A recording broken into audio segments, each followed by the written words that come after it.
Let's read the problem together. Jessica and Leonie are going on a road trip. On Monday, they drive 423 miles. On Tuesday, they drive 248 miles. How many miles have they driven so far? How do you represent this problem and why? Go ahead and look back at your work. Say your answer out loud. I heard some friends say they wrote an equation using addition to show that we needed to add the miles driven on Monday to the miles driven on Tuesday. If we put those two amounts together, that will give us the miles they have driven so far.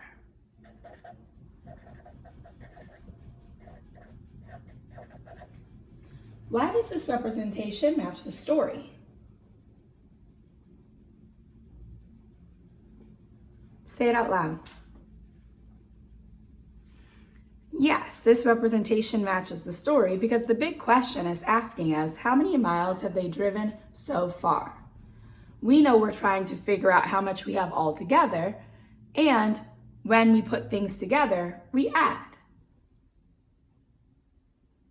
When we are adding, we call the parts that we put together add-ins. Try and say that word out loud. Add-ins. Nice job. Add-ins are just the numbers that we add to other numbers. Another word for the total is the sum. Try saying that word out loud. That's right. The sum is just the answer to an addition problem. Today, we're going to be using expanded notation to help us put together two add-ins to find sums. How could we write 423 in expanded notation? Say it out loud.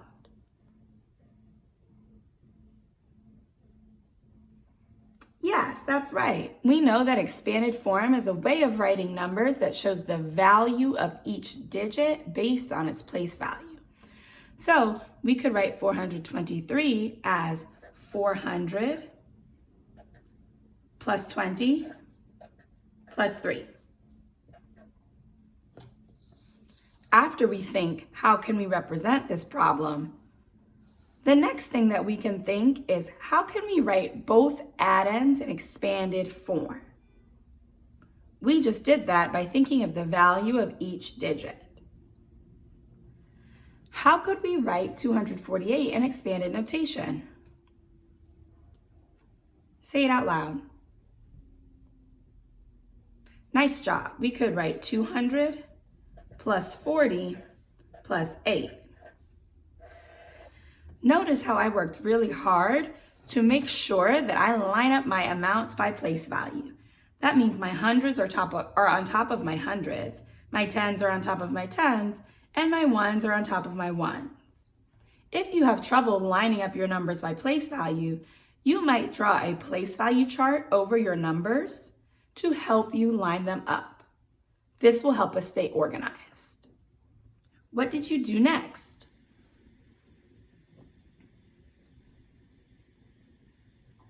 Say it out loud. Yes, that's right. We started in the ones place to add the amounts in each place value. 3 plus 8 is, say it fast. Yes, 11. Can I put 11 in the ones place? Evaluate. I see some friends shaking their head no. Why not?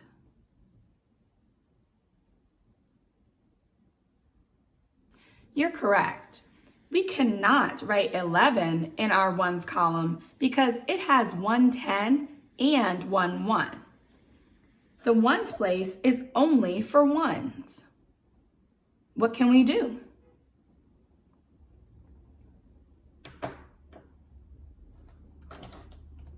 Say it out loud.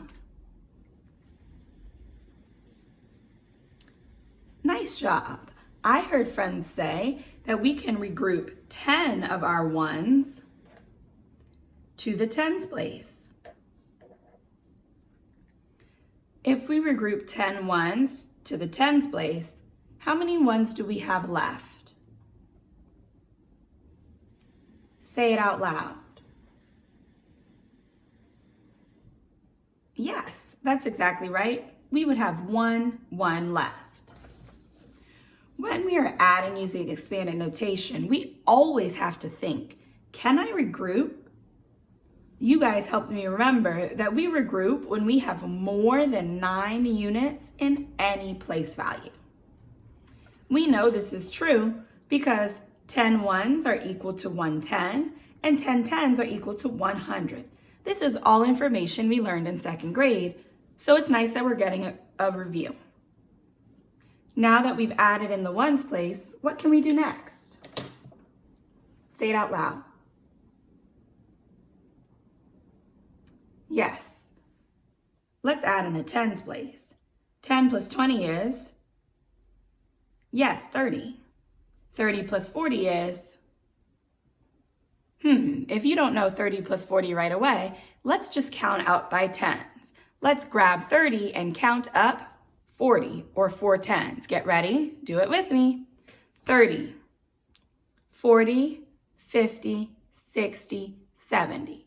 We counted up 4 tens. So 30 plus 40 is, yes, 70. Can I regroup in my tens place? Evaluate.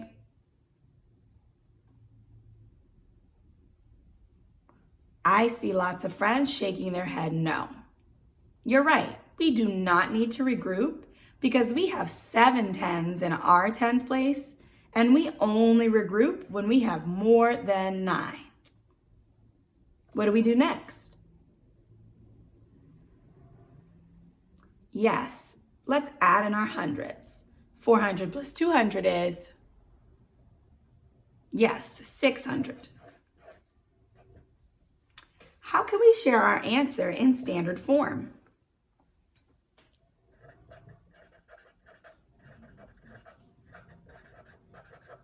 Say it out loud. Yes, that's right. 600 plus 70 plus 1 is 671. So, how long did Jessica and Leonie drive so far?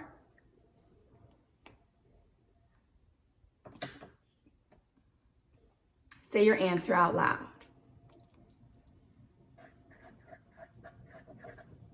Yes, that's right. Jessica and Leonie drove 671 miles so far. Great mathematicians always answer their story with a complete sentence. Team, before we move on to the try one more, remind me, when did we need to regroup today and why?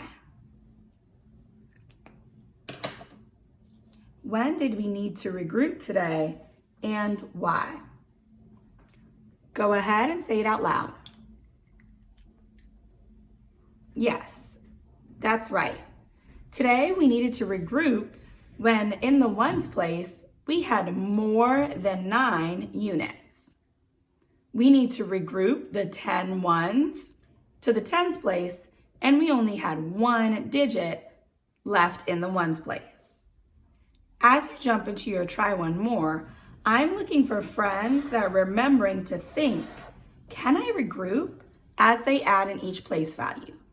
Remember, we only can regroup if we have more than 9 units in any place value.